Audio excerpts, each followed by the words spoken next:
Is Moose in the picture shot? I'm right there. Are you sure? I'm positive. Are you sure? We're on. We're live. We're live. Okay. Somewhat. We are somewhat alive. Okay, ladies and gentlemen, we are running into some technical difficulties It with happens. Facebook, right? Yep. So, and that's fine. So we redirecting all our crowds over to YouTube. YouTube. So we're on a YouTube channel right now. Yep. Yep. And what is the YouTube channel?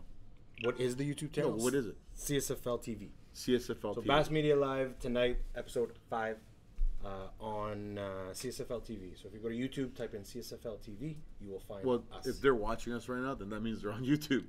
Well, I'm saying this is for the rebroadcast I know, too, but right? technically they're on YouTube, right? So, Center channel. Center channel. That's right. What's that mean? Just look at the camera. Look at the camera. So we got to not look at you. Look at the camera. For episode 5, I think we're doing okay. So there's some bugs we got to work out, but Yeah, we'll figure this out as we go. You know what? I'm proud of my daughter. Victoria's doing a great job. She is. She is. And my wife and Nicole and you and Thank me. you. I just kind of sit here and just. I'm just wondering when you're going to stop I'm here for yelling the at ride. us. I don't yell at anybody. I just you know what? You missed it. Like honestly, it would have been a great blooper act. I think maybe they did this on purpose. It's a good thing and you we didn't have the megaphone, though. I have one. Vita, can you go get my megaphone, please? You know which one.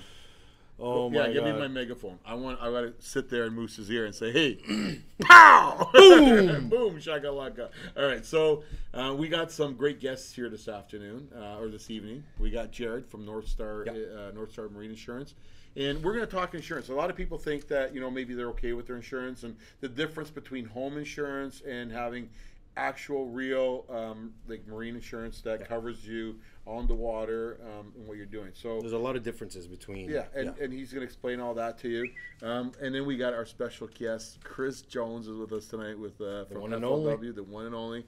And we're going to have our lucky contestants go down and join them. He's actually going to be here, so we'll talk about that when he gets on. Yeah. And then we got JP on once again, and we're going to be tonight. We're actually The raffling man, off. the myth, the legend. So we are going to be raffling off the. Lake Master. From the jigs, Punisher So jigs. those are like one of a kind. They That's are. It's a every one-of-a-kind set of every type of jig in one color. In one color. Three One different color. sizes. 3 sizes. So it's All black. It's the most dominant jig color, I think, is black, which is pretty cool. So, so that'll be as well, right? And what else? Anything else? There's lots. Oh, so with JP, we're going to be giving away 2 chips tonight, Yep. right? It's from our friends at Hummingbird, which is pretty cool. Yep. And we'll be starting to give away tonight. We'll be giving away next week. So Otter Chart Live. Yeah. And Lake Master. Yeah. So pretty and then, cool. Yeah, and then so I don't know if we're gonna. I want to make sure that we let everybody know that we're on Sturgeon this weekend. So on Sunday, the first event's on Sturgeon. We have a lot of teams, and It's going to be a good one. Opening day is Saturday. opening day is Saturday. Opening day is Saturday. So- So for those of you who are... Oh man, you're in trouble. I don't know if it's gonna work. Let me see. I don't. Just... Hey Moose, this doesn't work. Check. All right, I got. Oh my God. You see this? You see that? Oh my You like that? God. Back of the line. So, like I was telling you earlier, Eh? I created a cartoon. That cartoon may have a megaphone in your hand. You see and you that? just confirmed everything for me. Like, the cartoon will make so much sense. Kill switch. All right, Okay, you know so what? Saturday being open day, everybody's been looking forward to this bass opener. It's finally here. I'm pretty happy with this. My nephew gave me this. I'm really happy with that. Go ahead. I lost my train of thought. Guys who are pre-fishing. Yeah. Okay. So if you are pre-fishing for this weekend, so if you're scouting this week, let's say it's scouting, you're not allowed to have any decks. You're done by 5. Yeah, no, that's Saturday. But during the week, if you're out there, we don't want to hear people coming and saying, "Oh, it was walleye fishing, it was muskie fishing." It's a perception. So please keep your rods off of deck. And even though if you're not fishing our stuff, I don't care if you're out there just fishing anything. There's actually a great event which we're supporting also on Saturday out of Skoogog, right? So it's the charity event that Calum puts on, and it's the Police Foundation. It's a great event. So that'll be firefighters or cops? No, cops. It is. So, Okay. so I thought it was a mixture of both. well, I think you know what, everybody's important there. So it's going to be a great event, and we're supporting that. Live Release Boat will be there. So, so anyways, if you are even practicing for that, or you're out in the water, like again, the perception of what we're trying to do is just try to keep the rods off the deck. Like I don't think there's any reason, and you don't want to be stinging fish right now, anyways, right? Like at this You don't want to point be in the stinging game- fish, and you have to get off the water by 5. Well, for our tournament. For our tournament. So on Saturday, you can have rods in your hand because it's legally open. So on Saturday, you can pre-fish from daylight right up to 5 o'clock, but you have to be off the water by 5. 5 o'clock. 5 o'clock. You're in at 5. Like No, you're not in at 5. 5 o'clock. So that's that. And then our first twilight is next Wednesday night. That's in also. Okay, so don't just yet. Sunday. Sunday. Where is it out of? If people want to come and watch. We're at Moorings. Okay, so Moors. Moorings. The Moorings. So it's the Moorings. Yes, it's Snug Harbor, and it's great. It's got lots of parking. Yep. It's a great facility, and I think you guys will really enjoy it. Like there's lots of place there. There's a lot of parking for the new people that are just kind of introducing or have been introduced to all of this. The show is something to see. Yeah. So if you're not in the tournament series and you don't know too much about it, but you've seen this over and over and over again, come down and visit. Watch the show. It's a lot of fun. You'll learn a lot and you'll have a blast. Bring the kids down. You're not doing much Sunday afternoon. The weigh-in's at 3. And I'll tell you, it's going to be a great start because I think we're well into the 70s right now with pre-registered boats. So I'm thinking that. Last year we had 80 when we were there. We had our one day. Yep. It was a 21-pound. Chris brought in a 21-pound bag. Was that? Yeah, it was a small. That was the bag. Same but tournament where Gooch got the 6.75. Yeah. So I'm hoping he'll be okay to fish this weekend too. So I hope so. But so anyways, sturgeon is a phenomenal opening lake tournament. Like I'm just telling you right now, like with the weather the way it's been though, and the largemouth and that wood and those fish will definitely be off the spawn. Like I don't think you're going to be finding bedding fish. So it's going to be they're going to be aggressive fish. Yeah. And we're going to probably hopefully start seeing like fish that are coming in a little bit with some bellies on them. Think so? Yeah. Oh yeah. And I think I don't know. It'll be interesting. What do you think? Smallmouth or largemouth? Small or largemouth. Yeah, largemouth. I think it's going to be largemouth. Later in the season, the smallmouth were definitely probably more of a game player, but I think so early in the summer, I think that the largemouth are going to be very dominant. So it's going to be really interesting to see what happens and who comes up on top. Like there's a lot of great anglers that are fishing this, and I know guys that have done really well over the past. And I don't think there's anybody that doesn't have a chance at winning this. And I guess those jigs might come in handy this weekend depending who wins it, right? Absolutely. So and then the best part about this show is next Tuesday night, the winner. We're going to have the winners on, so we're going to talk. We're going to feature the winners next week. And we're going to talk about more stuff. We're definitely going to talk more about the FLW. We're going to talk more about a lot of other events that are coming up. So we're going to go to commercial break, and then we're going to come back with Jared from North Star Insurance, and we're going to talk insurance, and then we're going to bring Chris Jones on. So back to the line. I think you overpowered it. Back to commercial. Back to commercial. Back to commercial. Whoever coined the phrase, less is more, wasn't much of a fisherman. He probably talked himself into a V6 when he could have got a V8, settled for 100 horsepower instead of 250, and went home empty-handed when he should have doubled down. Introducing the Solix series. From Mega Imaging to AutoChart Live to CrossTouch, Solix has all of fishing's most innovative technologies on our biggest screen ever. Because more is more. Only from Humminbird.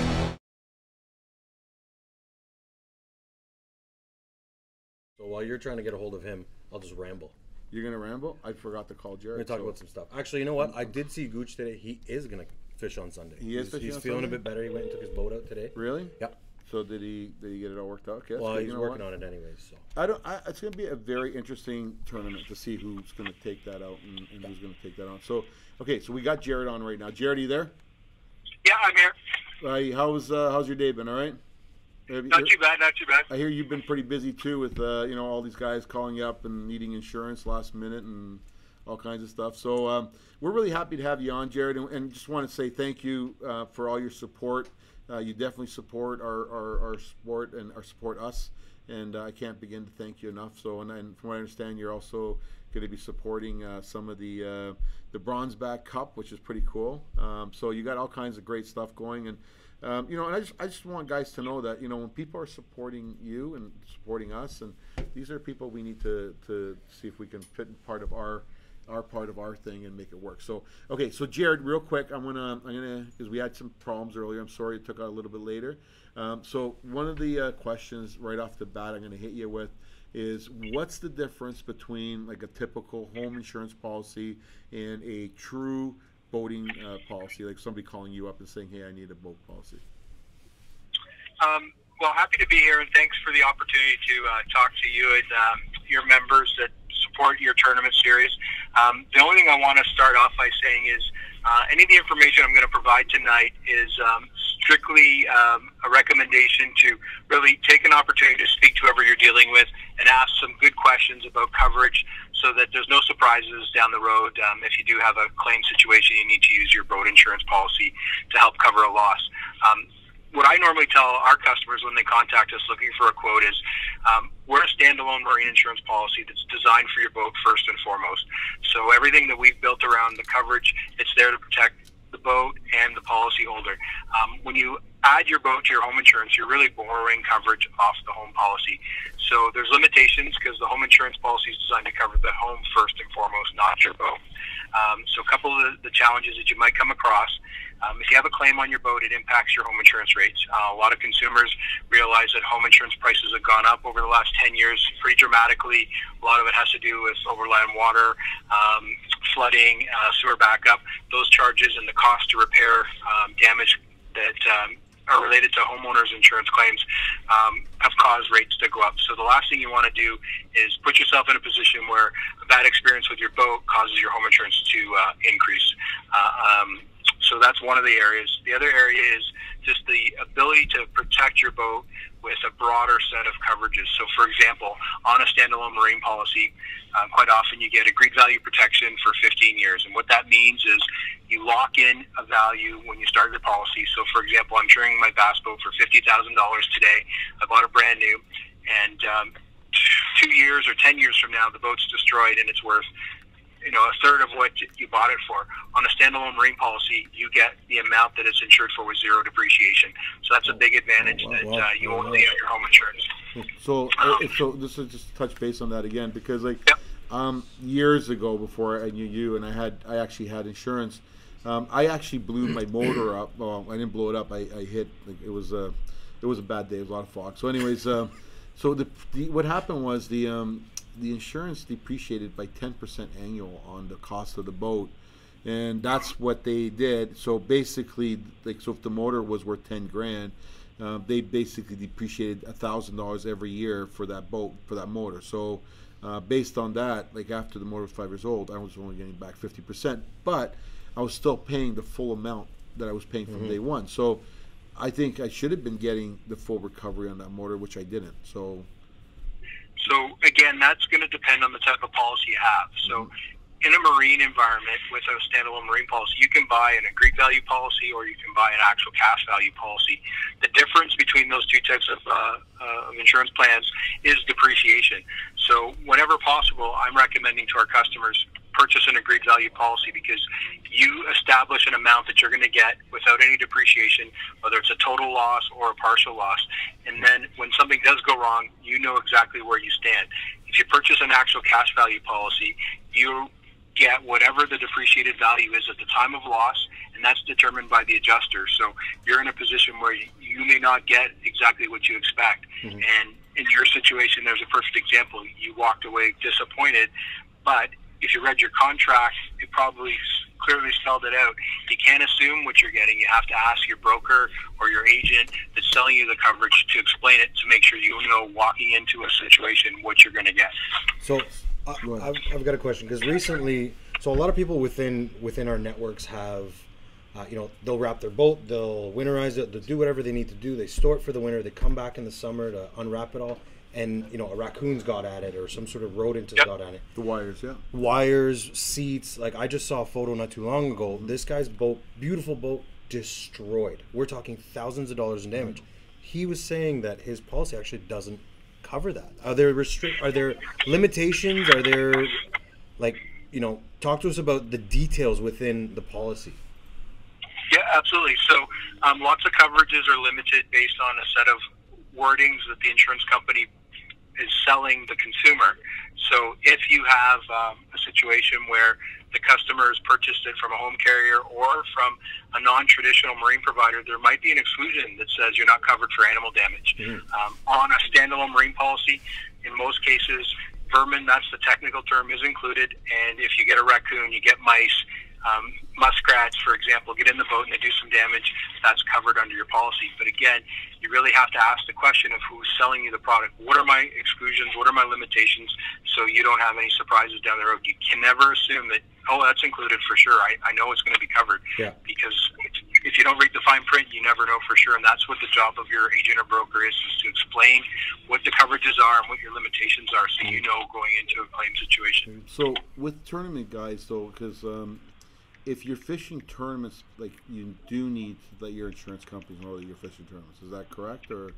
I strongly encourage customers to make a point of explaining what you're going to use your boat for. So we do have, as a broker, we sell for 2 different companies, and one company does have limitations when it comes to tournament fishing. They don't cover any tournaments. So if you enter into a competitive fishing tournament, the coverage is null and void if there's a claim. So when we're talking to customers that explain to us that they heard about us from a boat show or a sportsman show or a direct referral from someone who's doing tournaments, we ask the question, what's your plan with your boat? Are you going to be doing a fishing a tournament series? If you are, I can give you this coverage. However, you must understand that there's limitations. Or we can go over here. It's maybe more expensive, but then you've got the coverage you need in the event of a claim. So how much more expensive, Jared? Just like more or less, like on a typical $500 policy, how much more of an upcharge is it to be a tournament boat? It's really hard to compare this policy versus that policy, how much more it is. Different set of parameters, different underwriting guidelines generates a different premium. So it's not like it's a flat 20% more to do a tournament. It really depends on the market, the boat, the customer's experience, what the price difference is going to be. So you're actually getting into more details on what it's about. So it's not just a matter of saying, oh, it's 20% more. So you're saying, hey, you got a privilege, or you have some history and you've been fishing for a long time, or you've been running boats for a long time, history, which is good. Good to know that that's the case. So, but at the same time, like what I heard there was that should something happen, then if you're not covered under insurance, then it's not you, the underwriter, but it's more the insurance company that itself that may not protect you under certain circumstances if you don't have that coverage.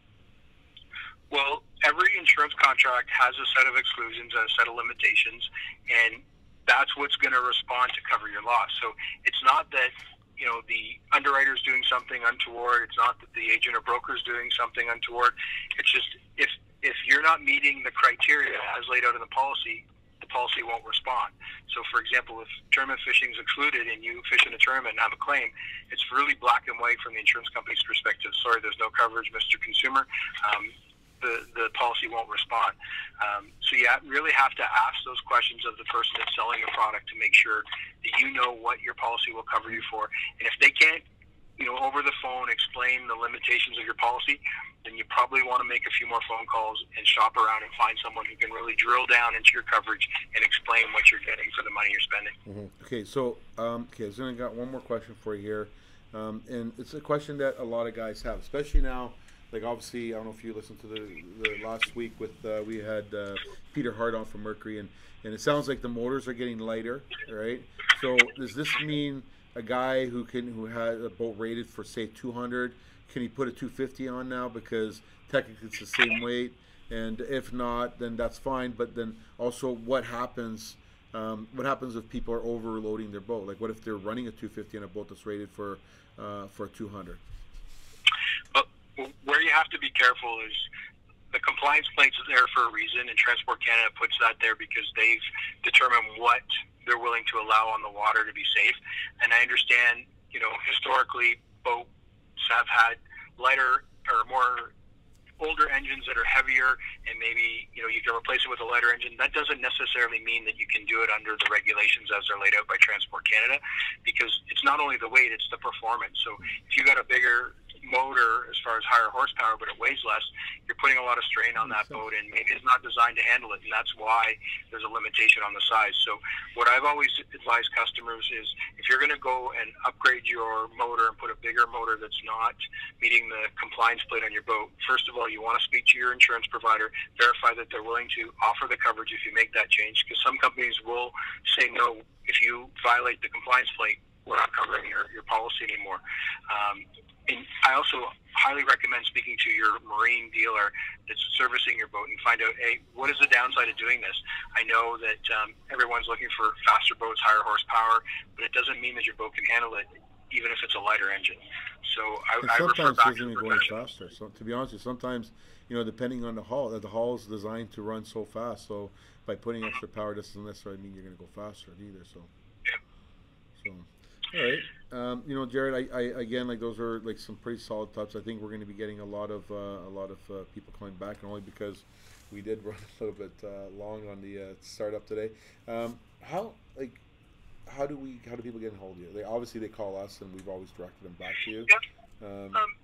Certainly take an opportunity to visit our website. There's lots of great information on there, and all of our contact information is online. By all means, if you have questions and you want a second opinion, just give us a call. We're happy to go through and answer customers' questions and inquiries and provide them some good, valuable information to take back to their broker or their agent, and really drill down into what they're currently insured for and understand the pros and cons of their coverage. I've always said any insurance policy is better than no policy. If you're not satisfied once you do the examination of your coverage, then there's lots of opportunity to shop the market and look at other providers and really understand what they're able to offer. And if you find someone that you like that can answer your questions, the price point makes sense, then, you know, engage with them, purchase the coverage, and you should be happy. Mm-hmm. All right, buddy. Well, you know what? I really, truly appreciate you coming on. I know it's late. And you know what? You've been incredible for our support. A lot of guys see you at the shows, and they talk to you, and it's great to know that the information you gave us is really like stuff that guys need to know, like why it's important to have the right insurance, and you know what? It could end everything. Yeah. Like, you know, God forbid anything happen. I know what we do for, like, from our end, from from an events insurance policy, and then I hear people, oh, we pay $10. I'm like, are you like serious? Yeah. Like, you know, like, you got boats doing 80 miles an hour down a lake. So, like, I don't know. It's just it's important that you know, you hear it, and you don't be afraid to pick up the phone and call them and ask them straight out. Hey, you know what? Is this adequate? Is it not adequate? And you know, like, what do you recommend? And you might be surprised. You might not actually be paying that much more by going to a direct policy opposed to going to a home policy. Mm-hmm. You know, so you're definitely getting better coverage. Agreed. 100%. So, Jared, I'm going to say thank you very much. And you're very welcome. We're only a few days out from our first tournament, so I know you'll be tuning in. And thank you once again for getting behind us. We really appreciate all the support. Jared really came up to the table a couple of years ago, and you know, when he first started with us, and you know, we hit him up with a lot of the camera stuff, and you know, he was a big part in the social media, and that's one thing that he believed in, and we're going to continue to grow that this year. We got a lot of great things happening, and better, even better cameras and all kinds of stuff that's going to. I have one last question, because again, I'm from the world of reality? Small Joes, right? So on average, you do hear as soon as you said, oh, some guy's paying $10, $18, $24. On average, what is a low end and high end that someone should be expecting to pay for a policy? Well, I know it varies based on the policy, but depends on the boat. Well, what I can say is an average premium in the marketplace is about $550 a year, and that's comparing all types of boats. Yeah. So whether it's a PWC, an aluminum fishing boat, a cruiser, so when you do the math, that's kind of how it averages out. If you're looking at bass boats specifically, the days of a $500 policy, I think, are gone. You're looking more in the range of $800 to $1,200 depending on the price point of that boat. If you're talking about an average guy who's going to spend $25,000 to $30,000 on an aluminum fishing boat package, he's probably in the $500 to $550 range. So keep that in mind when you're shopping. I know that everyone looks at the bottom line and says, you know, how can I get my prices down, and how can I get a cheaper premium? Let's remember, the prices of boats over the last 10 years have gone through the roof, you know, relative to what they were, and your premiums have to go up accordingly to adjust for the extra value that you're spending when you're buying these boats brand new, and also the cost when it's time to fix them. Like a lower end on a boat, when I first started, was $2,500. I don't think anybody can buy one for $2,500 anymore. So that's why prices go up. It has to do with the cost of repair. Everyone's looking to try and make a reasonable living at these marinas now. So the shop rates are higher, the storage fees are higher. So that's why prices have to go up when it comes to boat insurance as well. Mm-hmm. All right, buddy. So I'm going to say thank you once again. Appreciate you coming on. And we're going to have you on probably later on in the season. Maybe it might be good to have you back and just talk, maybe get you more in-depth information. Hopefully we don't get we got a little more time with you and talk more about the insurance policies. So once again, thank you very much, Jared. Really really appreciate it. So thank you. So let's say bye to our friend. PC won, buddy. You know, I knew. PC How did won. I know you're gonna? Why do you bring that think up? I'm wearing blue? Hey, Doug, this is for you, buddy. You know what? My wife's shaking her head. Doug came to our fishing show this year. Did you he? there for that? Yeah, when we did the. We should have him on here. I know. I'm going to reach out to him. I'm going to see if we can get him on here next week. I think that. Call. I think I got him in my phone. I think Doug will do I could it. just surprise call. Really? Yeah. You really have him on your phone? Yeah, but I'm not gonna call. He doesn't like that. No. Is he really your buddy? No. No, you lie. Okay, so I actually through Jack Summers and Angelo Viola, I would love to have Doug Ford on the show. I think it would be great, and only because he showed an incentive. He came to the fishing show, and he talked about really getting behind anglers and outdoorsmen, which was huge. Right? We should get him out on a tournament. You know, get him out on a boat and you know what? I would put him on. Hook him up with somebody like. I got my new Lund coming in 3 weeks. There you go. You two can go out on it. And that's another thing too. So I'm going to actually get on his back and see if we could get him to do something about this new 10% tariff that's coming across on all boats. Like that is crazy. Like we're talking, if you're buying a Ranger for 80 grand, it just went up 8,000. Sorry, 100 grand, it just went up 10 grand. Let's not for even nothing. And you know what? That money doesn't even come back to us. And the Canadian government's taking that money. Let's not talk politics right now. My wife's like opening her eyes. You know what? Why are you wearing red? Why? What's wrong with red? I look good in red. All right. Okay. Fake news. We're gonna be back. Fake news. This is fake news. Fake Okay, news. so we're gonna be back. We're gonna be back. With JP DeRose. No. No. Man. Yeah. Chris. I thought he was coming on last. No, Chris is on next, and then Always JP. messing me up. We gotta Messing do. me up. All right, we're gonna come back. So we're on going to commercial right now.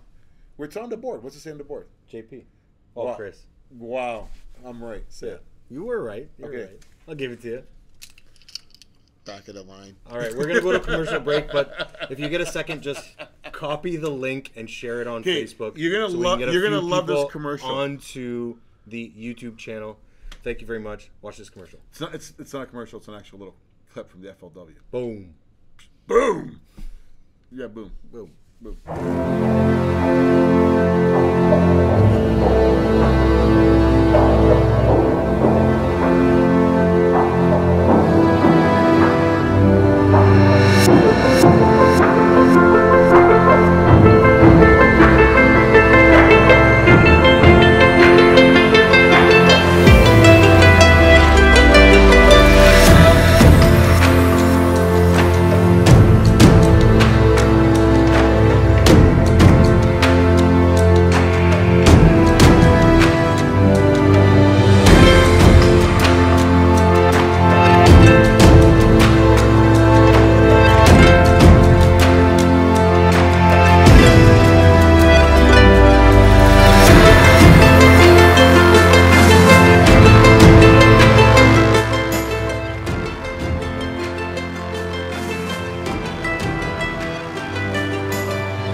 We're back. We're back? We're back.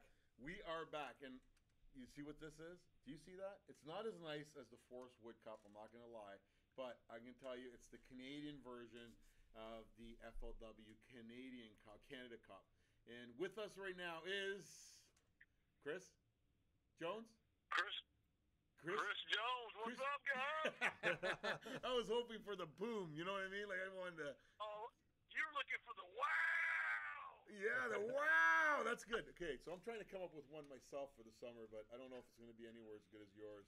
I got to admit, you got that like totally wrapped up. Like I have to admit, it's real cool. So, buddy, you know what? We're excited. We are really excited. We've had the chance to talk a couple of times. Looking forward to hooking up with you down at the ICAST. That's only, I guess, about a month away, if that. Yep. So that's going to be pretty exciting. So, you know what? We're going to have you come up here, buddy, for the FLW because I think that these guys need to taste, need to feel it and feel the energy that's going to happen. And I think one of the biggest things why I wanted you on here this afternoon or this evening is because I wanted to talk about, you know, what happens at the Costa, you know, and then we'll move into what happens at the Cup. So, you know, tell us. You want to tell us? Sure, absolutely, man. First off, thanks for having me on, Andy. And definitely looking forward to coming up to the FLW Canada Cup. And the one thing about, you know, the Canadian fisheries, they're so good, and the anglers are so good up there, man. And one thing, you know, teaming up with you guys under the FLW banner, man, we just want to take this whole game to the next level. And our international divisions, I mean, we're teamed up with 8 countries now. Our international division is exploding, and it is. I mean, there are Canadian anglers, I promise you, who are some of the best anglers on the planet. Yeah, and it's time to just showcase those fisheries up there and showcase those anglers, and get you guys some serious exposure, not only for Canada and for the United States, but for our international division. I mean, fishing, there's a huge movement going on right now with FLW, and it is, teaming up with 8 different countries, and there's more to come. We're working on that as we speak, and, between that, the Bass Pro Shops, high school circuit that we're running, the Yeti College fishing that we're running, we're partners with the Bass Federation. There's just this huge movement going on right now in the fishing industry, and man, we're extremely excited to team up with you guys and just take this whole thing to the next level and show the world how great Canada is, the fisheries and the anglers, man. Well, I'm going to tell you, we are truly excited to be a part of this. Just to go off topic a little bit, but we went down to one of the first Forest Wood Cups, and that took place down in Michigan, probably 07, in around that time, 08. I can't remember which year. But okay, yeah. Yeah, and we came down there. It was we brought the live release boats down, and we assisted with the live release care, and it was phenomenal, to be a part of that and to see how that happens, and the FLW is a great organization, and it has, like right now, like I don't like some of the terms you can't even get in, like the waiting list. I hear even Erie has a huge waiting list on it, and so like the demand is just proof in the pudding. Like you guys are obviously right now the choice organization, and it looks like you're building it, and even down at ICAST, like it's dominant. Like I walked through ICAST and I can't believe how many, like it's everything's like pretty much FLW. Not that there isn't other organizations there, but with the FLW you just find that it's pretty dominant with a lot of guys, and I think more so because you're offering it at different levels, and that's what makes the difference. And so with our tournament this year, it's not going to be as I don't know if it's not what the Forest Wood Cup is, but we are going to be doing a drive-by. There's a cut on the final day, so we're hoping to put 25 guys through. That's based on the amount of teams that participate. I think we're sitting somewhere between 70 and 80 boats right now, but we're 2 months away, and I know a lot of these guys are kind of like they're sitting on the fence and looking at the format, and the guys that got in are in, and there's lots of room for other guys to get in. There's no membership up here to get involved in, and there's an opportunity to go down and fish the Costa. So where's the Costa this year? Sure. Okay. Yeah. Absolutely, man. It's at Lake Gunnersville, which is one of the best fisheries in the world. Yeah. It's going to be the first weekend, or the first week rather, of November, which is a great time to be there. There's so many fish down there, you know, and there's so many big fish down there. And what is really cool, not only about, you know, just the Coastal Championship in general, we have a whole lot of FLW Tour pros who, you know, they fish the Coastal Series as well. And we, you know, we're running 5 divisions, and we'll take the top 40 from each division. And right now, I was looking through the standings after you and I talked earlier today, and I mean, we got Stacy King, he's the points leader in the Central Division, and Andy Morgan, he's sitting 3rd right now. And so you're talking about, you know, a guy that's, you know, he's been to more Forest Wood Cups than anybody out there. Yeah.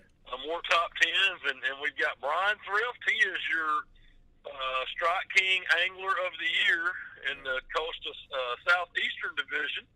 And between him and Andy Morgan, they've won, you know, 4 out of the last 5 FLW Tour Angler of the Year. So Brian Thrift will be there. JT Kenny will be there. Some of the legends, Peter D, he's qualified to be there. What about our boys? Are they going to be Cox there? Is qualified to be there. Hey, are our boys going to be there? What do you think? Corey Chris going to be there? Maybe, hey, what do you think? Never know. Right? Yeah, you know, I haven't.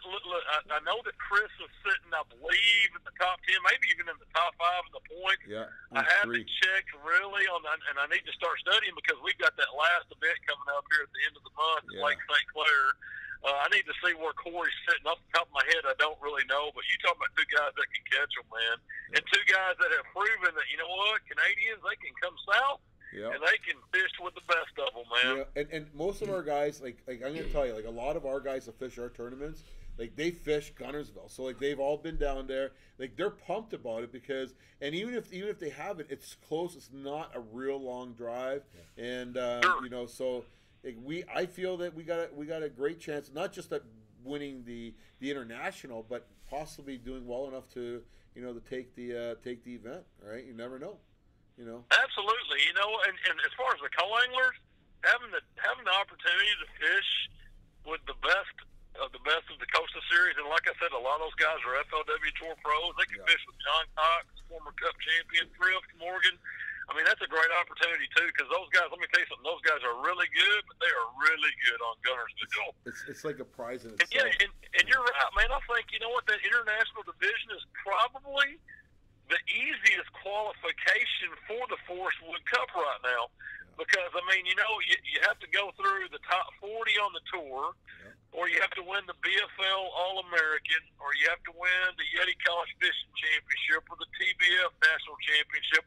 But it's kind of one of those things where in the Coastal International Division, I mean, they're literally fishing against 7 other countries. Wow. So, but this year now you're going to have 4. You're going to have 4 boaters coming down. Because you got 2 coming from last year, and you got 2 coming from this year. So, you know, Canada's got a better shot. That's right. And I'll tell you something, man. If Canada wins that international division and punches their ticket to the Forest Wood Cup, there's nothing like that cup. Yeah. It's, you know, this year's August the 10th through the 12th.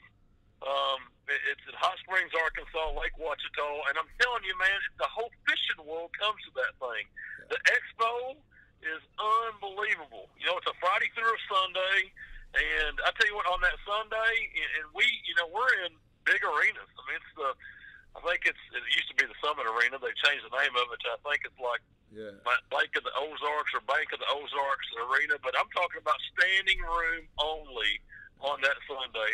It is unbelievable. Everybody in the whole fishing world is there, and there's so much to do, man. It's the best time for any championship setting, I promise you. That's awesome, Chris. I got a question for you. What's your most memorable moment up on stage? Yeah, with who? Like maybe was it somebody that maybe? Yeah. You know, there's got to be one guy that stands out. One moment that stands out that you're just like, I'm never gonna forget that. Like of a winner. Okay. I don't know. Well, there's a lot of them, man. There's a lot of them. Probably. There's a lot of them. Probably the most memorable. I threw that at you just out in left field there. How many tournaments have you done, Chris? I ran the Coastal Series, which was, you know, the EverStart Series before it became the Coastal Series. from 2002 to 2009, and I also ran the FLW series, which was like a complimentary trail to the FLW Tour. And I ran that from 06 to 09, and then was out 1 year, came back 2011, and been back ever since with the FLW Tour. So I have seen, one time, guys, I was traveling 33 weeks a year. Wow. 33 weeks a year, basically living out of a suitcase and living out of a hotel room, and had the passion for it, loved every minute of it, and I have seen some awesome stuff, man. I've been really blessed to be a part of this for a long, long time, and it's one of those things. I'm kind of and my wife gets on to me. I'm not huge on social media. She has kind of taken that now and is going to run with it. We're going to try to blow that thing up, but I've always been kind of to myself kind of a guy. But I can tell you, man, I've got the memories and got the stories, and probably the coolest. Well, let's just put it this way: the coolest Force Wood Cup weigh-in that I've ever been a part of, and that goes back a long time. But in 2000, and I believe it was, I don't know, it was either 2014 or 2015. The final day at Lake Murray, Columbia, South Carolina, when we had estimated weights that we kind of got at the end of the day before the weigh-in. And it looked like there was 5 guys that were going to win it. I mean, they were like, and that's the way it turned out. Steve Kennedy had this huge bag on the final day, and it was over 20 pounds. He went way up, I think it was the Saluda River, and caught him. And then I think Casey Ashley took the lead from him by just, 2 or 3 ounces. And then Scott Canterbury took the lead from him, which was about 2 or 3 ounces, and then there was another turnover, maybe Brian Thrift, and then Anthony Gagliardi won it. So the last 5 guys that weighed in, it was just they kept taking the lead by ounces, and I thought that was and all 5 of them actually thought they had it won, and you could just kind of see the shock on their face, man, when they lost the lead, each one of them, and that was probably the coolest Force Wood Cup that I've ever been a part of. But probably my most memorable moment, man, we're going to go way back here, boys. 2002 Costa Series, which at the time was the EverStart Series. We were on Lake Vermilion in Minnesota. Okay. Way up there, man. And it came down between Mark Zona, who is a good friend of mine, and David Dudley. And David Dudley beat him by 1 ounce. And I'll never forget Zona just squirming over that, man, just squirming. In fact, he finished second in 3 out of the 4. We used to have 4 qualifiers each division. 3 out of the 4 tournaments that year. And his wife, Zona's wife, bought him a license plate that said King of the Deuce. And you can take that several different ways. I don't want to know. I got it. I don't know, man. I've got some stories. I can tell you some Gary Dobbins stories from out west, too, but we don't have enough time. Wow. So, Chris, how much time does an average guy put into, down there, into pre-fishing, say, the Costa Classic? So, obviously there's a window of pre-fishing. So, for guys that, maybe for the guys that are coming down from Canada, what should they be trying to think? What kind of time should they be investing into this, and to keep compatible to other guys? Absolutely. I think the majority of guys on the Costa Series will put in 3 days, and sometimes they'll arrive on that 4th day or that first day and get a half day in, and then fish, just to kind of look around at things, and then we'll look at some stuff and really do a lot of pre-fishing. 3.5 to 4 days, I think, Andy, on just in general, man. 3.5 to 4 days. So I'm sure the guys all end up conjugating, but is there usually something set up for guys to conjugate to, or prior to the events, night before, the night after, or is this kind of where everybody just ends up at after the events? Is this something you guys actually specifically lay out? Yeah, I think most of the time. So kind of the way it is, man. With the way the Costa is set up, and like the championship, we'll have the registration and pre-tournament meeting the night before. There's no, well, I don't know. We'll have to get with Ron Lappin, the tournament director in FLW. But I think just off the top of my head, there's nothing, there's no off limits that I know of as far as like practice time. Now I could be wrong on that. I might have to brush up on that, but Yep. I think that's the way it is. And most of the time, like Gunnersville, so that's going to go. I don't think it's going out of the state park. I'm sure it's probably going out of the town of Gunnersville. That's something else I'll have to look at. But it's one of those things where it's kind of a small town, and it's perfect for our championship because, and I say that. It couldn't hold a Costa champ or a Forest Wood Cup. We'd have to have a host city, a bigger city close by. But for the Costa Championship, it's perfect because there's enough restaurants to hold everybody and to feed everybody, but it's not going to be real spread out. Yeah. And that's the cool thing about our Costa guys, man. Once like our Canadian guys that come down, man, they're going to make friendships that are going to last forever. Yeah. Forever.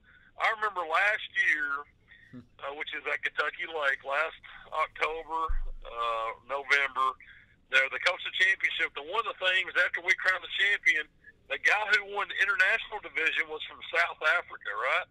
Yep. And I think his name was Michael Matee, or maybe it was Matt Matee or something like that. But I remember what he said. He said on the stage, he said, "You know what?" He said, "Not only did I win the international division, I'm going to the Forest Wood Cup next year." He said, "It's a dream come true." He said, "But man, I've made friendships that are going to last a lifetime."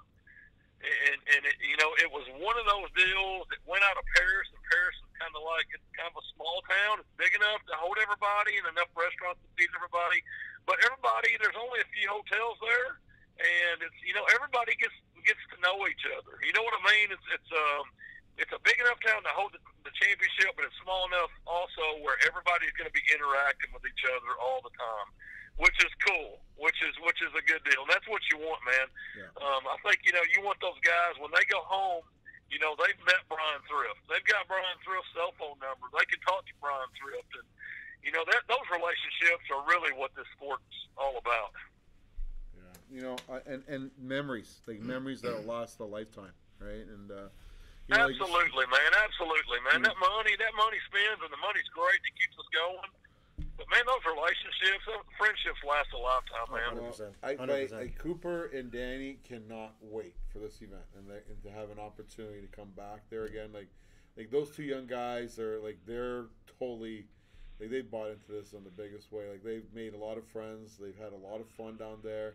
And you know what? I'm not going to knock them out of the picture. They got one good shot. I think everybody's got a shot. So with the area that we're fishing, it's predominantly largemouth because it's the Bay of Quinte only this year. So we're not opening up the big lake. So it's really everybody's got a shot at this. And if you can get down maybe a day earlier, maybe we can get you on a media board or something like that and get you a fishing rod. And I'll get you on somebody good. But I can tell you right now, like you're going to go out there and catch 50 to 100 fish. Like it's psychotic how many fish there are. There's a lot of fish. Yeah, there's a lot of fish. Wow. Yeah. That's Kentucky Lake on steroids. Let me ask you this: are you a smallmouth or largemouth guy? I'm a largemouth guy. I mean, hey, I love smallmouth at Kentucky Lake. We've got them here. Yeah. But always been, a largemouth guy. And I think that's just kind of Kentucky's not really deep south, but I guess it's more in the south. Yeah. Kind of central, but most of our fisheries are largemouth fisheries. Yeah. So you're coming up to some world-renowned smallmouth fishing. Well, yeah, for Lake Simcoe. Yeah. And it's unfortunate you're not going up to the Kingston area, but there's some great smallmouth out there. Yeah. But I can tell you right now, the largemouth, we're gonna probably be looking at about the wind. I'm gonna be thinking it's gonna be, I don't know if it's gonna go over or just under, but it'll be right at 60 pounds. I'll bet you for 3 days. Man, 20-pound bags a day to win it. That's strong, man. Yeah, I think you're going to need between 18 to 20 pounds a day. You're going to probably get a day where you might get 21 and a day you might get 19. I honestly think it's gonna be around 60 pounds. The fishing out here is gonna blow your mind. You're gonna lose your voice by the end of 3 days. No, Oh, good, man. I've done it a few times. I want to hear. I always want to hear. I like when people get excited on the stage, and we have a lot of fun, and you're gonna have a lot of fun. So it is gonna be a drive-by, right? We're outside with this. We've done arenas in the past, and we still do arenas, but we like to do those technically later in the year, only because with the arenas too early in the summer, it's just. Sometimes it's hard to drop people in the gate, you know what I mean? So, like, and we don't charge for anything anyway. So, with being outside, like, you know, we're expecting big crowds for this event. And I think that the town's put a derby attached to it as well, too. That we actually supported it last year through another smaller event that we ran there. And they probably had about 150 kids, which was incredible. So, I'm hoping that they get the same support from the kids. And, like, so we'll actually be the orientation meetings at the arena, and then from the arena the next day there'll be everybody be blasting off in sequence, and then the way they finish on the first day is the way they start on the second day, and then what we'll do is it's one spot that makes the final cut, and we base that on teams. So if we get 100 teams, there'll be 20 boats that'll come through. We're maxing it at 25 boats for the final day.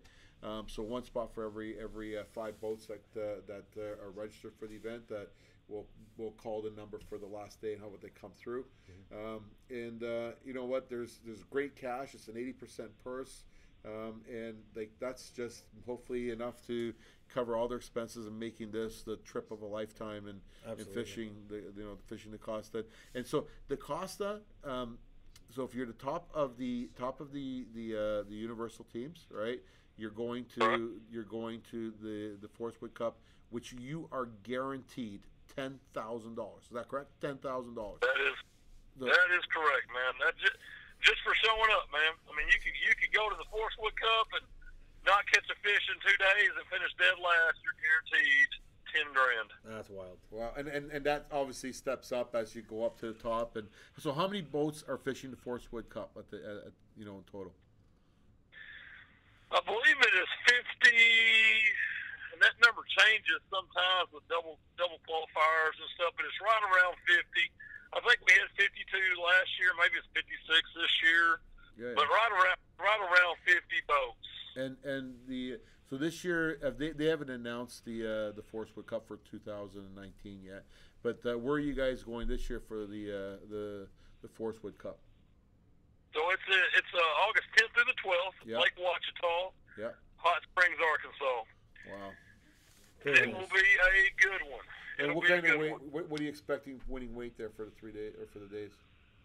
Yeah, so that's kind of a deep, clear water deal. It does have some shallow stained water, but I think it's a big enough lake to spread a lot of guys out. You're gonna see guys catching fish a lot of different ways. But I'm thinking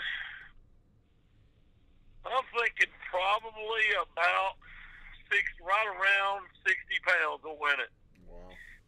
And that could be 55 to 60, but that's a 4-day deal too. I'm thinking 15 pounds a day will probably get it done, and somebody will have 18 or even 20, but then the next day they'll have 12. Yeah. One of those kind of deals. But I think probably around 55 to 60 pounds. Wow. Well, Chris, you know what, buddy? Like I'm gonna tell you, we really appreciate you coming on. I know you got a busy schedule. You were fishing today, and I took you away from that. I feel really bad. Maybe we're gonna have you on. Like we're gonna probably do some stuff down in ICAST, and we'll do it together. We'll be actually live together, and we'll do it because we're actually gonna be there. So the show starts on the Wednesday. I think is the first day.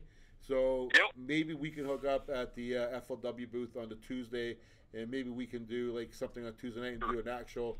We can do an FLW live on location from ICAST on the Tuesday night. I could see it now. Yeah, bro, that would Chris be and Andy live. Yeah, that would be great. You'll be there. Let's do it, man. I'm game. I think it'll be great. So that's awesome, Chris. Anyways, thank you very much, Chris. Thank you again. I just got to hear it one time, bro. Let me just hear it. Give me the excitement. Let me just feel it. Do it. A spine bass limit. Let's see your 2 bass bass. Wow! Dude, I don't know, man. I love it. I've been doing that for a long time. Bro, I love it, man. I love it. I'm telling you, I'm excited just hearing that, man. I can't wait to just play that over and over and over and over again. Like, that was phenomenal. Have you figured out what your whole thing is going to be? I don't. So we were having a contest, so we actually opened it up for people to come up with a something for me, right? So I was thinking like kapow or kaboom, you know, or boom. I don't know. We haven't decided yet. But I scared Moose tonight. I scared Moose tonight. I can see you doing the boom, man. The boom? The boom. Boom!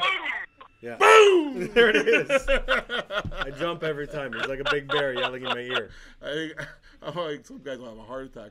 Yeah. Boom! Have you ever actually, okay, one last question. Have you ever, like, totally scared somebody, like, by doing that? Like, just like a guy not expecting it? Like, you're just like, oh my God. Hey? Maybe a few times, but most of the time those guys are so pumped up that if I go there, it's for a reason. They know it's coming. They know it's coming, right? Yeah, I know. You know what? That itself is a prize to hear that boom. You know, so, buddy, thank you very much. I really appreciate it. And we'll see you down at ICAST. I'm sure we'll be talking between there and then quite a few times. So thank you once again. I really appreciate it. Thanks, Chris. You bet, buddy. Okay. Sounds good, guys. Okay. You bet. All right, folks, we're going to go Take to it. commercial, and then when we come back from commercial, we're going to come back with JP DeRose, and just want to thank everybody. And again, sorry about the inconvenience. This will all be uploaded back onto Facebook. Boom! That's it. So I just wanted to see if I You could wanted to scare do him. it? You just wanted to do that? I just wanted to do You it. didn't really scare me, though. I know. I just wanted One of these, you know what? I'm going to get you one of these times. Let's go to commercial. Boom! At Mercury, when something's worth doing, it's worth doing boldly. So we ran our newest engine, the equivalent of 4 times around the Earth, at wide open throttle. Because that's what it takes to help you go boldly too. Introducing the all-new V6 Mercury 4-strokes. Lighter, quicker, more efficient. Mercury, go boldly. This is my spot. Right here. My thinking spot. My fishing spot. My spot, not yours. This is where I go. For release. And for catch and release. Where no one can find me. And fish can't hide from me. This is my Spot. and I ain't going nowhere.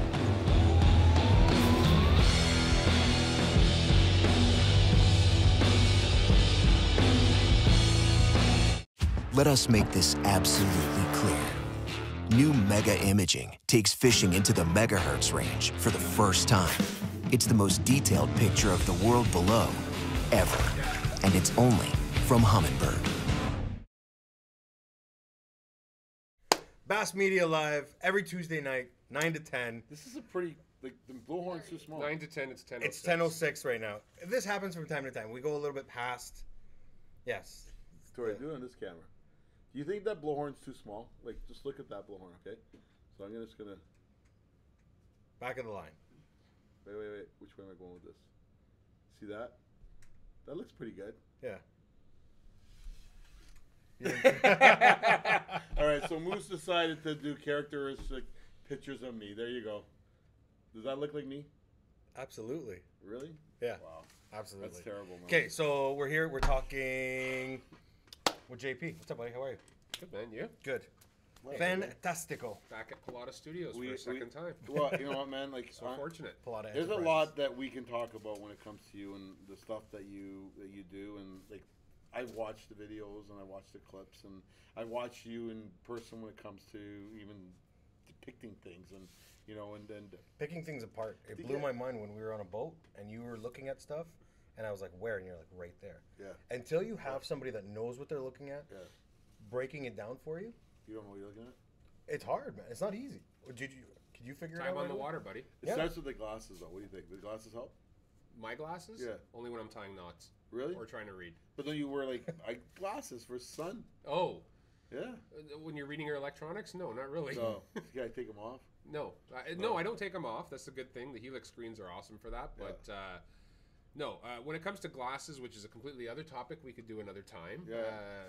I'm very particular as well with lens colors that I use when I'm on the water. Oh, for really? certain waters. Oh, yeah. so we can have you back for that? Sure. But I love. Good thing he lives close to me. That's all I can say. So that's really. He good. flew in just for this. Flew in by helicopter into the backyard. The G6 is in the backyard. The G6 whispers real quiet. We're not allowed to talk politics. Okay, so here we are. My wife said it. But I'm wearing blue. Okay, so so are you. Of course I am. All right, so ladies and gentlemen, JP DeRose. Okay, what are we talking about? We're talking AutoChart Live. Yes. Okay, so we kind of talked about that last time you were on. Right? We touched on it. It was more about the new Lakemaster chip for Ontario that we talked about. But it's disturbing. In conjunction with that, there's 2 slots on a Helix. Helix 9s, 10s, 12s. You can run 2 chips in them, and I have a Lakemaster in one, and I have an AutoChart Live 0. It's a 0 line card. It's called. I actually got a question for that right off the hop. Like with that 0 line, like up to how old of a unit can you use that in? I'm pretty sure it works in all the 11s and 10 series and 9 series as well. So with that old of a series, you can actually plot your Technically, it's not that old of a series, really. Well, like the G1s and the G2Ns of the Helix, Solix, Onyx, it all works as well. That was his chair. That was not him. Thank you. See how he looked at me that way? What were you thinking? I was thinking it was his chair squeaking. Yeah. Oh, really? Yes. I'm trying not to move. At any rate, so anyways, the cool thing about it and what makes it different than any other system out there is that you can actually create your own map. It's yours. You can share it with your friends. Yeah. It doesn't go to a cloud. It doesn't get downloaded for everybody to use. So for me, it's important because when I start my morning every morning, the first thing I do is put on my mapping page. How do you share it to the friend? Like, how do you? You can download to the computer and then you can share. It to another chip. To the chip. It's always the 0 line card is what it records but you need to have another 0 line card in order to share it, or no? No, if you both have 0 line cards, you can bring your can bring your information together, and then and there's a computer version as well, a program for it. The nice thing about it, like I said, is the fact that it's yours. So when you break down a lake, and I turn them on. When you have a 0 line card in, I turn it on at the beginning of my day, and I shut it off when when I turn the unit off, it shuts off automatically. I let it run all day long.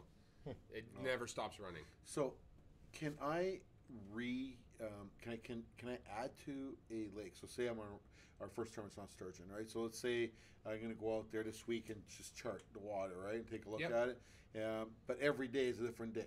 Yeah. So can I keep adding to it every day? Yeah, and if you go over the same area, it will keep fine tuning that area. It'll update that area. Oh, so it'll actually pick up that area. Live. Yeah.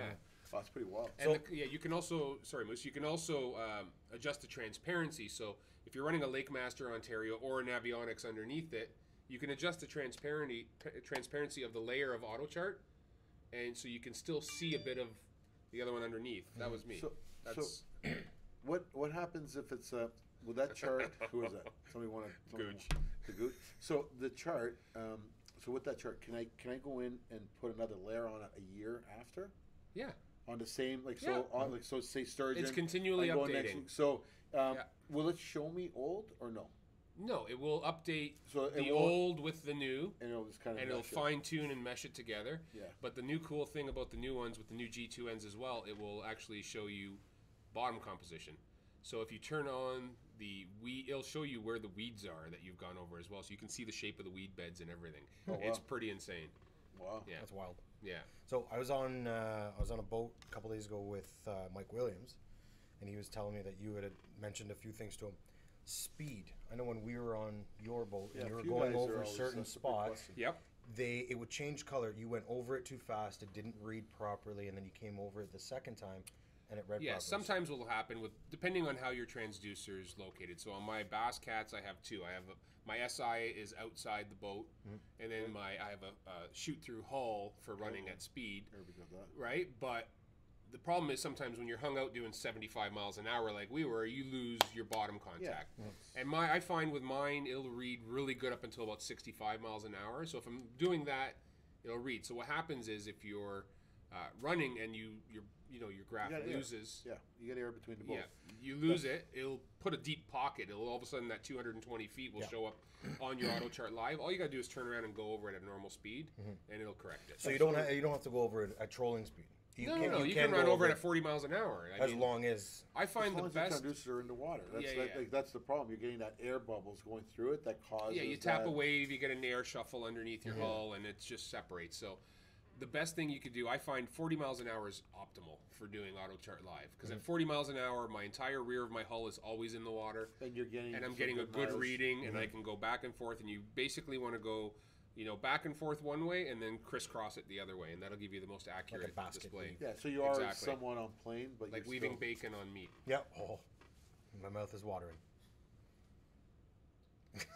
I don't know what you know what I'm talking about? No, you've never done that. I got like a lot of red because I was helping Chonger on the weekend with his event. They had the Big Brothers event, so it went good.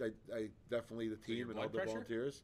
No, it was so sunny. It was a beautiful day, and then we had the golf tournament. I had the Zoomy golf tournament. Did you see the pictures of? Yes, I did. It was pretty cool. Yeah. And then we had the boating one, which is the first year you missed it. Everybody was asking, "Where's JP? Where's JP?" And then there was one guy that hit like the longest yard. Was it Jesse? Like, no, Jesse. It was a new guy, and it was like everybody's like, I don't know.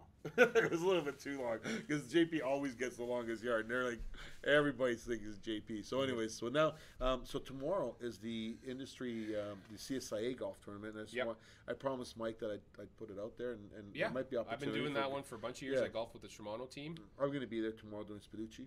Yeah, for you. I'll be there.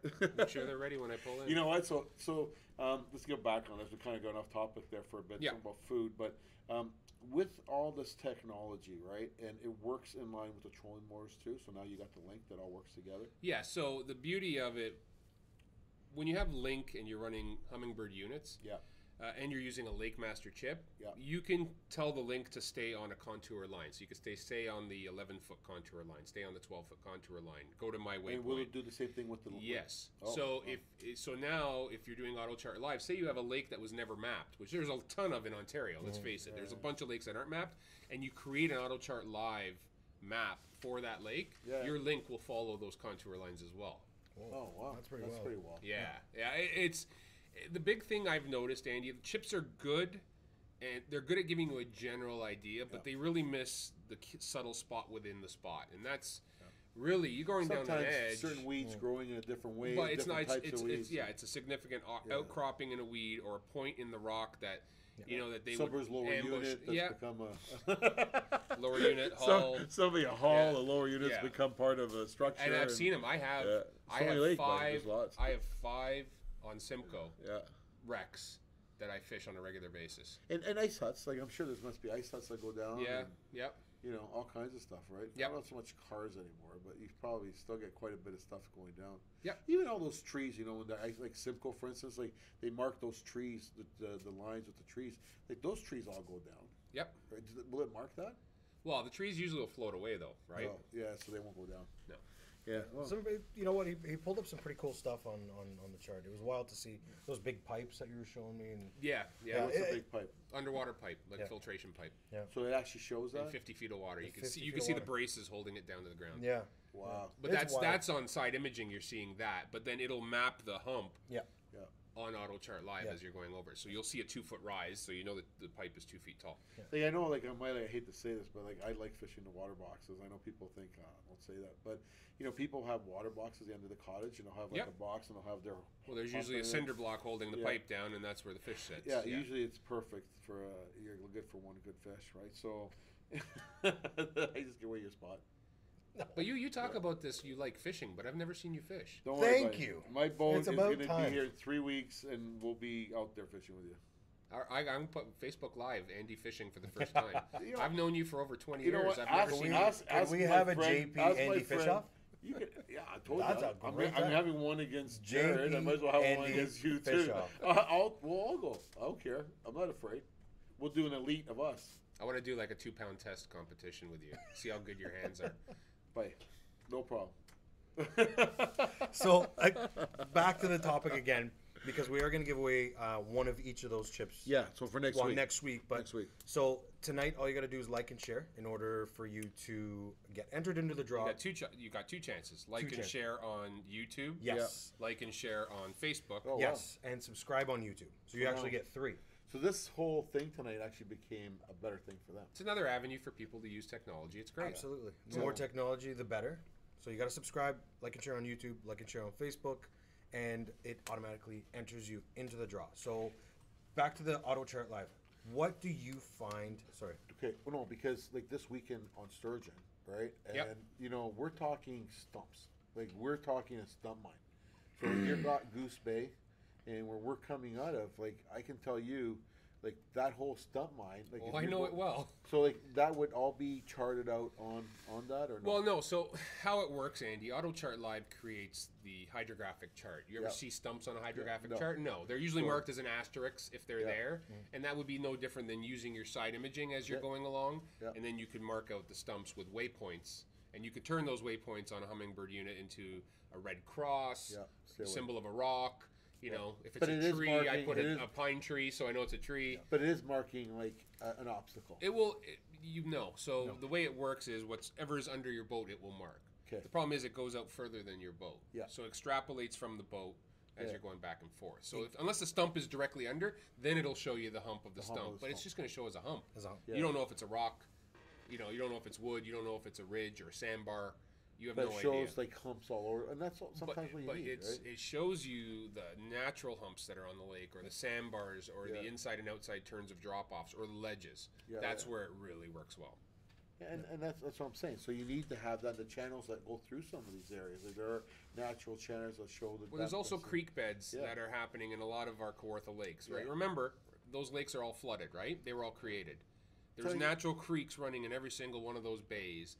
That a creek channel, you hear a lot of that in the U.S., but there's a lot of that up here where there's a 2-foot deeper creek that meanders through a bay, and that will show you that. You'll see that like on Mitchell, like if you go like when they open up the locks and when the water's right down, like when you're going along 48, you can actually look and you can see all the stumps, and I guess the Shalimar gas station's there, and you can see that's a creek bed that goes right through it, and so that's the kind of stuff that this would be picking up on and creating this.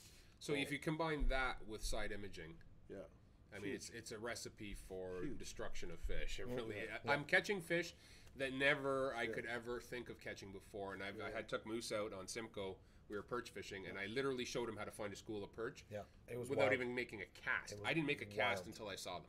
Wow. Yeah, it was amazing. So how'd you do it? Side imaging. Side imaging. The new Mega Imaging so detailed, I can pick off how many perch are in the school. I can zoom in on it and say there's 25 perch there. Yep. Position a waypoint over them, turn the boat around, hit spot lock, make the cast, boom, boom, boom. It was like clockwork. One after another. As soon as we drift away from that, it was off. You'd look at the chart, there was no fish. Get back in the boat, cruise up, boom, there's the fish. It was amazing. There's another school, mark that one. It was wild. You didn't have Sal on the boat, did you? No, Sal would have eaten them all. I know. It's true, though. Sal, buddy, I love you, pal. You're hilarious. You can fish with me any day. I think he's the funniest guy in a boat. He tried to eat a muskie this weekend. Come on. Don't say that. No, I'm kidding.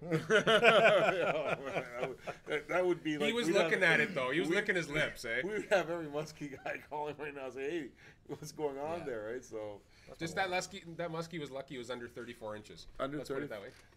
Oh, my God. Was that a tiger muskie? Where were you fishing? We can't say, but we caught some walleye. Sal broke off the first 5 he hooked. He was on fire. His knot tying was like...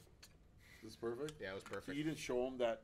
I did. He said he was doing the one I taught him, but obviously he didn't listen. I honestly don't know how to do that knot. Like, I'm telling you, at least I'm being... I really do not know. That's a pretty serious knot.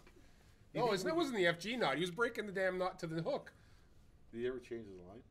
I changed. I even tied the leader connector for him. He still broke it at the hook. Wow. Sal would be like a good character to have on the show. He'd be awesome. Yeah, I think everybody would like Sal. Sal's hilarious. But he'd probably eat all the fish. Hilarious. No, we can't have him on the show.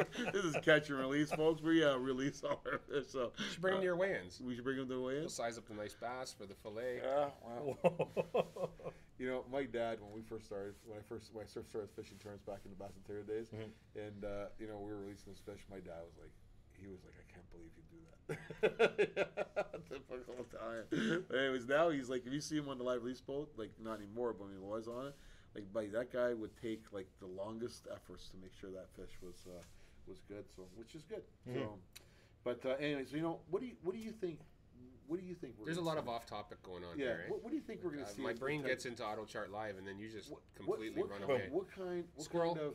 What do you think this is going to go? Like, where do you see the future of this? Where do I see the future? I mean, technology is moving at such a rapid pace right now. It really is. It's all over the place. So, I think right now the biggest thing is there's so much technology out there that guys know exists, and they don't fully know how to use properly to its full potential. I think that's the bigger problem right now. That is the, like, there's so much technology in these units that I'm going to be the first one to say guilty, right? Like, you know what, I look at my surface, I look at the bottom, I look at the depth. Listen, 90% of the people will turn auto chart on for the first time. They'll set record to on, and they will not adjust all the things that they should be adjusting, which is, you know, the depth that it's showing your scale. Because it's a color scale. It's a 10 color. Yep. You pick 10 colors. You can pick 2 colors to show your depth, but you can pick up to 10. And it's a gradient. So you can actually pick the colors you want. Well, not pick the physical colors. You pick how many colors. Do you want to use 1, 2, 3, 4, 8, 10? And those 10 colors start at orange and go all the way, or red, and go all the way to like blue or purple. Yeah. Shallow to deep, and there's variations or gradients therein. So the problem is the default factory setting is 0 to 100 feet. Okay. Well, if you're like me and you never fish smallmouth deeper than 50 feet, why do you care what's above 100? So I changed the depth setting from 0 to 50 feet. So are you getting a stronger reception by doing No, what I'm doing is getting more gradients within that foot. Eliminating stuff. Yeah, I've doubled the amount of colors that can happen within 0 to 50 rather than using the other half on the 100. You're getting more information. And that's a good trick. So now basically you've tightened up your whole screen. So and it's not like it records and keeps it there. You can adjust that up and down, and it'll automatically adjust your mapping. When I fish perch, I really don't fish them shallower than or deeper than 25 feet. So what happens if you go through deeper water? And it just makes everything the darkest color, which you don't care about because you're not fishing it. That's true. Right? But you don't sometimes care about what's deeper? Oh, you can still see the contour lines. It still shows them. It just doesn't focus as much. It just doesn't show you the gradient happening. Victoria's got the box up here. Can we get the jigs up here? Do we have the jigs there? Look at that box. Those are good jigs. What's your favorite jig there? I've been using Jared's Punisher jigs for a long time. Would you be able to see a jig off with the graph? With the graph? Yeah, I could see a what was I throwing? A 2.8 rhythm wave. I was dropping it right under the transducer fishing walleye, and I could see it go to the bottom. That's all real time. That's just 2D sonar. Wow. Yeah. Wow. So, what are we missing on? Like, what do you think? What more information do you think we need to put out there? I think the big thing, the questions I get a lot of are, how long will it record for? Okay, that's a big question. On a zero lines card. So the good thing about a zero lines card is they're saying you can record for years on it. So people worry about it filling up. It's never going to really fill up while you're using it. The good thing is if you forget your AutoChart Live card, every Humminbird unit, the new Helix ones, will record internally for 8 hours with no card in it. Oh, cool. So you can set it to record. It'll record for 8 hours. Then if you forgot your card, you pop your card in. It'll automatically dump all that information recorded onto your card as well. Oh, very cool. So which is really nice. So, you know, I'll sometimes run two. I'll run my front graph internally, and I'll run my back graph. And if my front graph found something cool, that's cool. I can throw it on the card as well. And that card's like only $140, I think. Yeah, I think it's the same as the chip, 149. No, I think it's less. A little less. Yeah, it's $20. But again, it's something that it's not expensive, and you know, you think of it, you're going to have customized maps. So even if it is already on LakeMaster or it's on Navionics, you can really take the fine-tuned details out of every area. If you have good areas where you have waypoints where you consistently catch fish, you're a complete idiot if you are not going over it with AutoChart Live and finding the key areas where the fish come into that spot from, where they hold, you know, where they ambush, where they feed. It's all available. It's just really it's time on the water. Put your time in, and you'll be a better fisherman. So, a question for you: would you be able to use that chip for ice fishing? Sure. That's the best part about it. So now the Helix 5s and the Helix 7s, that's huge. They take chips, right? Well, now you can go map. You can go map Woodsman Shoal, or you can go map, something in the summertime with your boat, and then pop it in your Helix ice fishing machine, and then go out there, and you have every contour line on your thing. So the GPS would work. Bring me well, to the my Helix, spot. the Helix 7, Helix 5 is internal GPS as well. So that'll bring me to the area, and you'll be able to see where you once are on the contour lines. So I can see where I'm going without even putting in the water, basically. And all your waypoints are there as well. Oh wow, that's huge. Yeah, that's really huge. Yeah, no, it's. I mean, for guys who use portable graphs, you know, or they have a smaller graph, buying a Helix 7 is probably the biggest no-brainer. That was a chair again. It's probably the biggest no-brainer because it can go. Think about that. I looked at him. I'm trying not to move it. I was trying to see if he had like a little funny face while he was moving. the biggest thing is you could take that graph from the ice to the boat and back and forth. So you don't have to buy 2 graphs. You just have to buy the ice fishing pack, the different transducer and the little portable bag. Wow. Yeah. That's huge. It's just that alone. And there's nothing saying you can't bring a Helix 9 or 10 out there either. Well, you can. Yeah, you can bring whatever unit you want. Yeah, you can jimmy rig anything and bring it out. It's just the transducer you got to get. Transducer, some power, a bag. Like, but that alone is huge. You know what I mean? It's massive. You know what? It's when I first started the ice fishing thing, and I did a lot of it. I had a Vexilar for ice fishing, and I had graphs in my boat. And now you just take it out, 2 screws, boom, take it with you, change seasons. Yeah. Wow, that's excellent. That's excellent. So what else we're missing? What other questions you've been asked? Big one was about, how long the chip will last for. Can you share it with your buddies? Yes, you can. Like, if you're a tournament team and you're both running Hummingbirds, you take a bay each, you spend the day doing your auto chart live, you get back together at night and you figure everything out. You can break down lakes twice as fast now. Oh, wow. Right? So, or if you have a group of guys that you hang with and trust, you can all take a section of the lake. Third party, but you break it down. Yeah. What's that? We have a third party rule. About what? With sharing information. Breaking down. So sharing information about what? Pre-fish? Yeah. If they're competitors in the event, they can talk to each other. Not in our rules. Really? Not in our rules, boys. You gotta read them. Pre-tournament? During official practice? Why do you make things so confusing for people? It was Barry Graves, actually, to be honest with you. Wow. That was like, here's the bus. I'm just going to throw him under it. I love him, man. You don't understand. Like, but all our rules, right? All our rules. It's not, he didn't friggin' make it. We brought him. No live bait. All you got to worry about is no live bait, no pre-fishing after a certain time. And you should be pretty well covered. You know what? I don't disagree with that. That this is probably a rule thing is another issue. But the rules are to keep it fair for everybody. That's what it's all about. And you get a group of guys that work together. It's not fair for that one guy. So really? Why not? He just needs to be nicer and have more friends. Yeah, it takes a lot longer for a guy. We protect. I love this conversation. We protect the one guy. We protect the guy that's coming up. You're protecting the little guy. Is that what you're going to say? No, we're keeping it equal. That's our job. Our job is not to in keeping it fair, keeping it equal for everybody. I wish I had one of those. I wish I had one of those. Moose needs a chance. You know what I mean? Whoa. I'm pretty sure for all 8 I've placed. In all 8, I'm just kidding. Puff up your chest a little bit. No, I'm good. No, I just want a number sign. Can I get you a dice up shirt? Right? No, never mind. Why not? I kind of feel like Vita's just killing herself back there. I feel like I want him to talk. I want to talk for him. Like I'm just the head. No, because I blend into the background. I don't know. It's good. You're small. My beard looks good in this camera, doesn't it? Look at that. I feel like really. But no, I think he's right, but I also think he's right. Reason being is if there are a large group of guys. Back of the line. Wow. See, this is what I'm talking about. No, but we talked about but no, we're off topic. Are we finished talking about? It's a squirrel. Wait, have we finished talking about the chip? First off, I can talk about the chip for. You know what? Go sit on your chip. Watch the chip. Play with the chip. It does. Sit on your chip? Well, sit in the bowl. Watch your chip. No, insert the chip in the machine. Insert the Don't chip sit in the on machine. it. Boys and girls, this is an adult show. No, it is. You know, when I saw it, I was blown away. At first, I didn't know what he was doing. Then he explained it to me, and sure, the maps have a lot of detail, but to find new stuff of what's actually down there, it was cool. It was really cool. I think the only thing that you'll find guys will have issues with is double echo areas, which you see on graphs all the time. Mm-hmm. False readings from rock.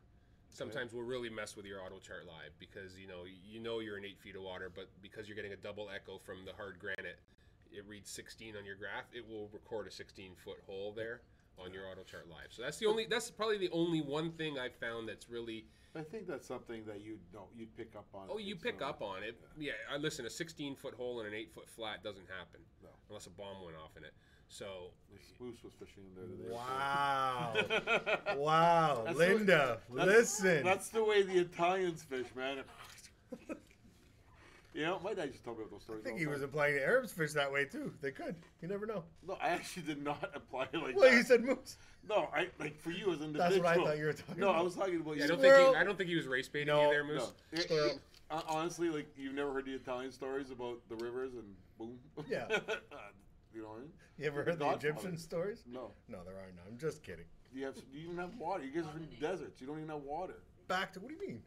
Is there water there? Holy squirrels. Oh my God. Really? Is there bass there? Egypt is surrounded by water. But is there bass? I don't know. Okay, well. Squirrel. Hey, you know what? I was actually just looking at a trip out there, fishing trip. Really? It's beautiful. Cheesecake's getting okay. So we're having all right. fun. So too much fun. we are having. Okay, so let's get on to raffling this deal off. Do I get to pick the winner here? Yeah. I just want to. Oh my God, there's like 3 jigs in there. I'll take the leftovers.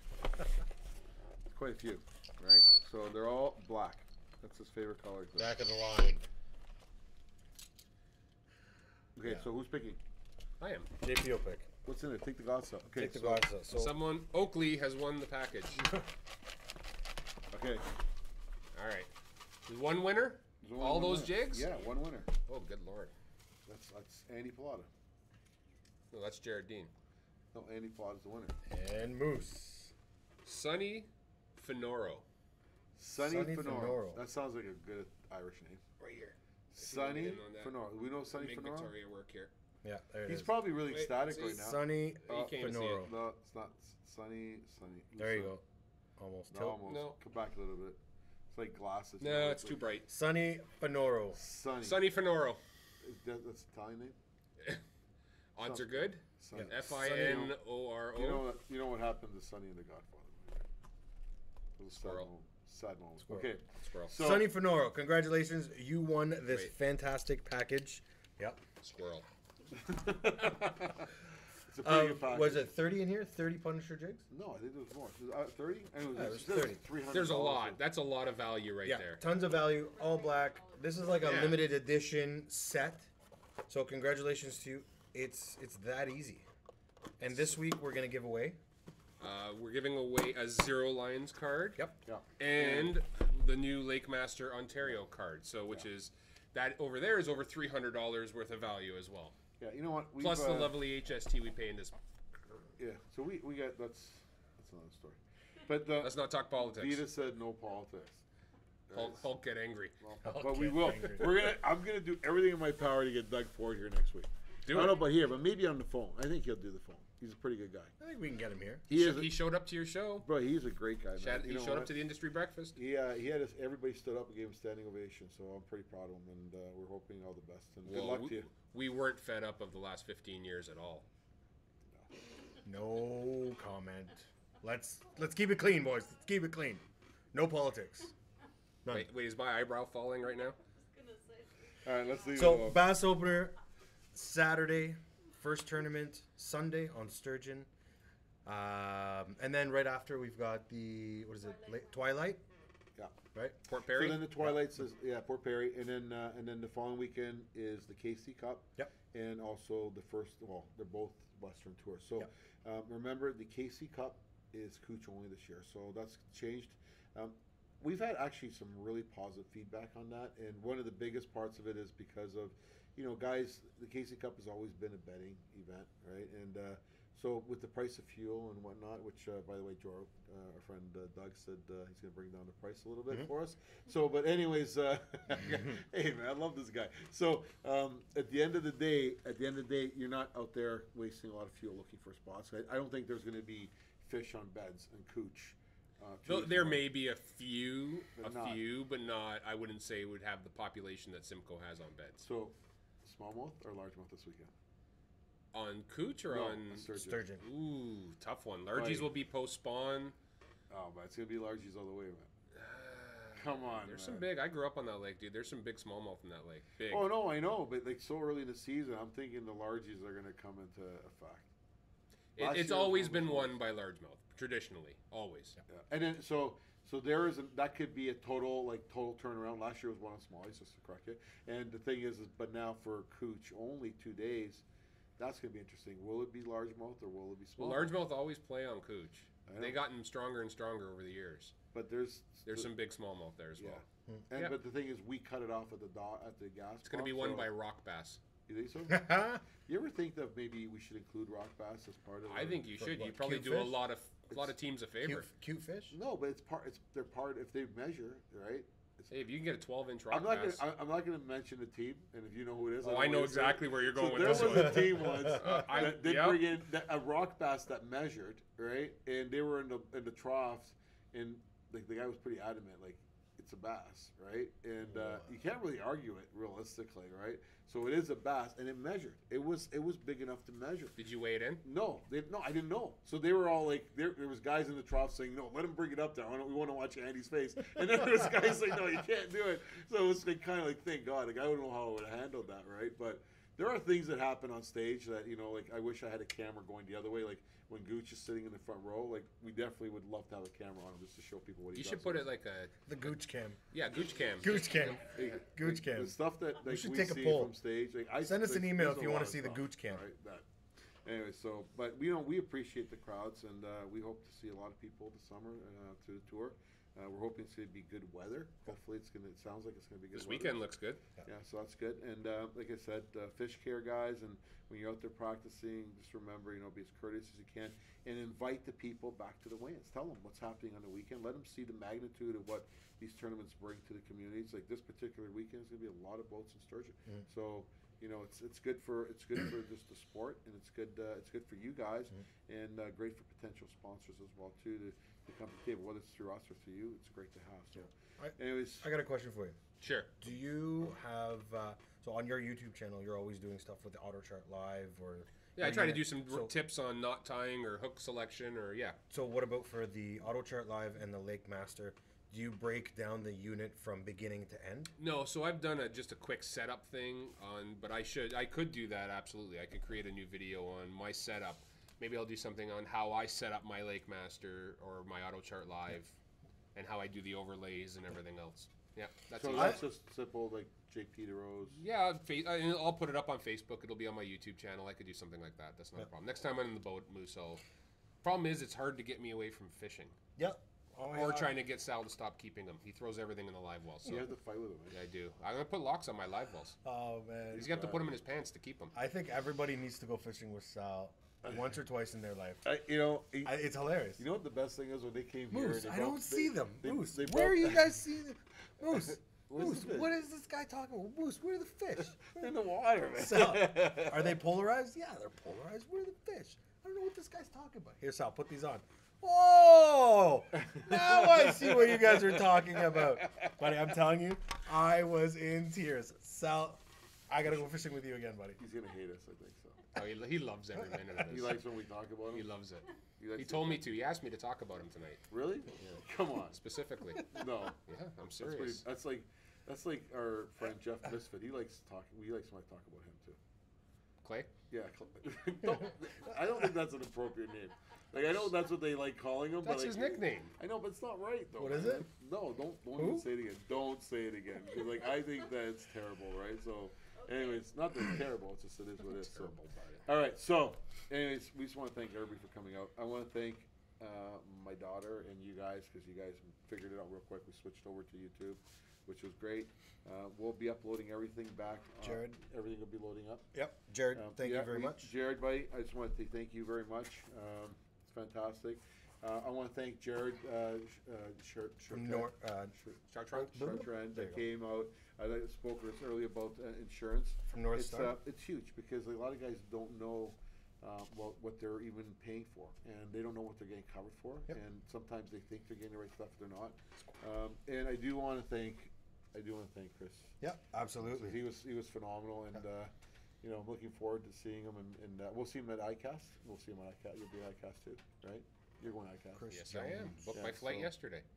Yeah, ICAST. I'll tell you, folks, if you ever get a chance, or you can't. You guys are flying up there? But people can't. People can't see.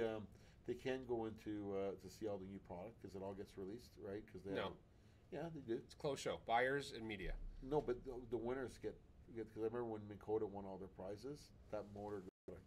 Yeah, I'm pretty sure.